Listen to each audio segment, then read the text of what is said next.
যে খুনি তার ভিডিও ফুটেজ থাকা সত্ত্বেও তাকে 3 বছরের যদি মানে কারাদণ্ড দেয়া হয়, সেটা কি আসলেই যৌক্তিক কোনো রায় হয়েছে বলে আপনারা মনে করেন? আমি তো মনে করি না। এরকম একটি ক্লাব বাংলাদেশের বিচারিক ইতিহাসে আরেকটি গুরুত্বপূর্ণ অধ্যায়ে পৌঁছেছে জুলাই গণঅভ্যুত্থানের সময় সংগঠিত মানবতাবিরোধী অপরাধের বিচার। রাজধানীর চানখারপুল এলাকায় সংগঠিত নৃশংস হত্যাকাণ্ডের ঘটনায় দায়ের করা মামলায় আজ রায় ঘোষণা করা হচ্ছে। বহু প্রতীক্ষিত এই রায় ঘিরে দেশজুড়ে তীব্র আগ্রহ ও নজরদারি লক্ষ্য করা যাচ্ছে। সোমবার ২৬ জানুয়ারি আন্তর্জাতিক অপরাধ ট্রাইব্যুনাল ১-এর ৩ সদস্যের বেঞ্চ এই রায় প্রদান করছেন।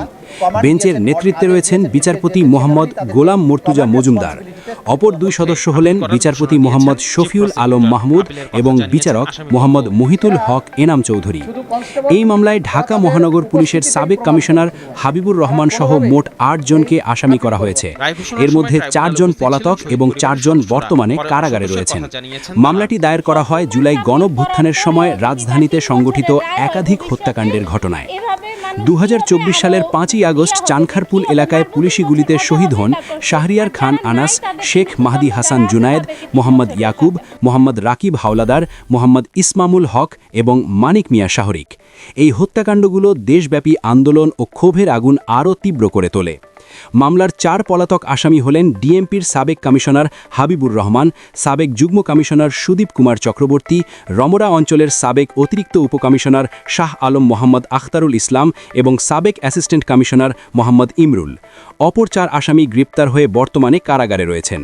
চানখারপুলের এই মামলার তদন্ত প্রতিবেদন দাখিল করা হয় ২০২৫ সালের 21 এপ্রিল। এরপর 25 মে আনুষ্ঠানিক অভিযোগপত্র দাখিল এবং 14 জুলাই আসামিদের বিরুদ্ধে অভিযোগ গঠন করা হয়। 11 আগস্ট চিফ প্রসিকিউটরের সূচনা বক্তব্যের মাধ্যমে বিচার কার্যক্রম শুরু হয়। প্রথম সাক্ষী হিসেবে শহীদ শাহরিয়ার খান আনাসের বাবা আদালতে জবানবন্দি দেন। মোট ২৬ জন সাক্ষীর সাক্ষ্য গ্রহণ শেষে দীর্ঘ বিচারিক প্রক্রিয়া সম্পন্ন হয়। চলতি বছরের 24 ডিসেম্বর যুক্তিতর্ক উপস্থাপনের মধ্য দিয়ে মামলার শুনানি শেষ হয়। এর আগে রায় ঘোষণার জন্য 20 জানুয়ারির দিন নির্ধারিত থাকলেও পরে তা পরিবর্তন করে 26 জানুয়ারি নির্ধারণ করা হয়।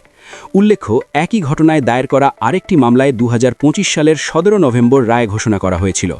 ওই রায়ে ক্ষমতাচ্যুত সাবেক প্রধানমন্ত্রী শেখ হাসিনা ও সাবেক স্বরাষ্ট্রমন্ত্রী আসাদুজ্জামান খানকে মৃত্যুদণ্ড এবং পুলিশের সাবেক মহাপরিদর্শক চৌধুরী আবদুল্লাহ আল মামুনকে 5 বছরের কারাদণ্ড দেয়া হয়েছিল। আজকের এই রায় শুধু একটি মামলার নিষ্পত্তি নয়, এটি জুলাই গণঅভ্যুত্থানের শহীদদের প্রতি রাষ্ট্রের দায়বদ্ধতার প্রতিফলন হিসেবেও দেখছেন বিশ্লেষকরা। রায়ের মাধ্যমে মানবতাবিরোধী অপরাধের বিচার প্রক্রিয়ায় একটি গুরুত্বপূর্ণ দৃষ্টান্ত স্থাপিত হবে বলে মনে করা হচ্ছে। আপনি দেখছিলেন এনএলবি নিউজ।